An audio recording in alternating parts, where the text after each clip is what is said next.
May has not been a great month for Xbox, which is certainly a surprise after the enormous success of the Fallout franchise last month, but somehow, in classic corporate fashion, they've managed to mess it up. I'm of course referring to the closure of both Tango Gameworks and Arcane Austin, the immensely talented studios behind critically acclaimed and commercially successful titles such as Hi-Fi Rush and Prey, respectively. Of course, Arcane Austin did also release a disastrous Redfall, so I guess there's an argument to be made there, but Tango Gameworks? By all metrics, Hi-Fi Rush was a massive success, especially considering just how much of a departure it was from their previous titles. And it's not like Microsoft needs to cut costs at the moment, or Game Pass growth has slowed. Membership certainly isn't declining, so it really is difficult to even try to understand why Xbox would even think to make this decision. But it's not all doom and gloom for Xbox, as May did also see the release of the highly anticipated sequel to 2017's Hellblade Senua's Sacrifice, and apparently it's pretty good, especially when it comes to the visuals. And despite its very solid Metacritic average of 81, its reception wasn't perfect, with many criticizing its bland and repetitive gameplay. INDIKA is a completely bizarre, genre-bending third-person story game that puts you in the shoes of a nun. The twist is, there's a very distinct voice inside of her head, the devil. Despite its insanity, I absolutely adored this game, and you can hear more about it in the review we posted early this month. Homeworld 3 was probably one of the biggest releases of the month, launching over 2 decades after the release of its 2003 predecessor, and despite the massive gap between entries, it has still received some pretty good reviews, earning a Metacritic average of 78 thanks to its engaging new features and expansive set pieces. However, user reviews were nowhere near as positive, with complaints mainly focusing on its reportedly lackluster story and shallow mechanics, resulting in a Steam review score of just 42%.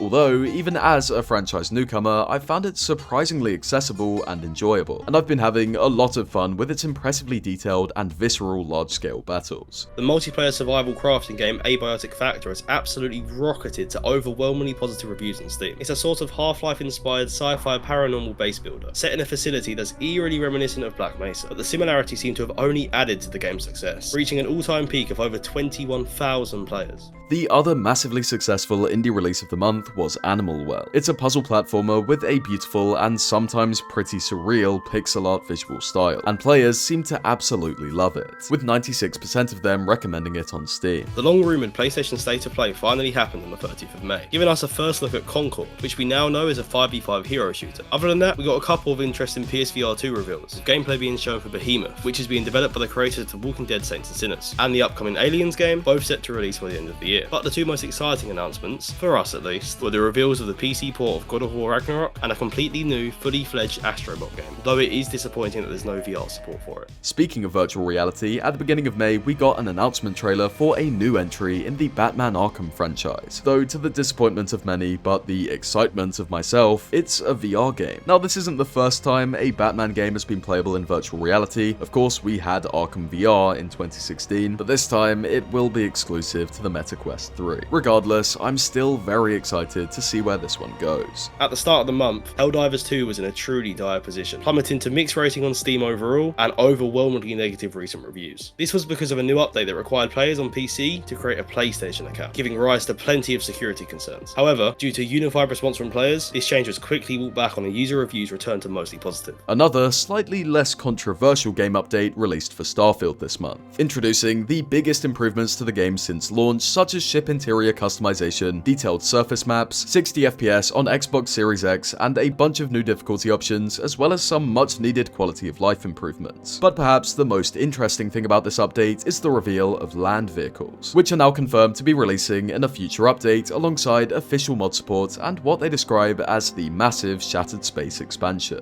The next entry in the Assassin's Creed franchise has just officially been revealed, and it's not far away at all. With release date set for the 12th of November this year, Assassin's Creed Shadows is set in feudal Japan and features a dual protagonist narrative. While overall people do seem excited for this new entry in the series, it has already garnered criticism for some very expensive additions, and for what some allege is historical inaccuracy. So what do we have to look forward to next month? Well, outside of a remaster of Luigi's Mansion 2 and a very fun Killer Clowns from Outer Space game, the biggest releases of June are actually both DLC, with the Final Shape expansion for Destiny 2 on the 4th and Elden Ring Shadow of the Erdtree launching on the 21st. Do make sure to let us know what you're most excited for in the comments, and please consider subscribing to keep up to date on all of those titles and more. Thank you for watching, and we'll see you next month.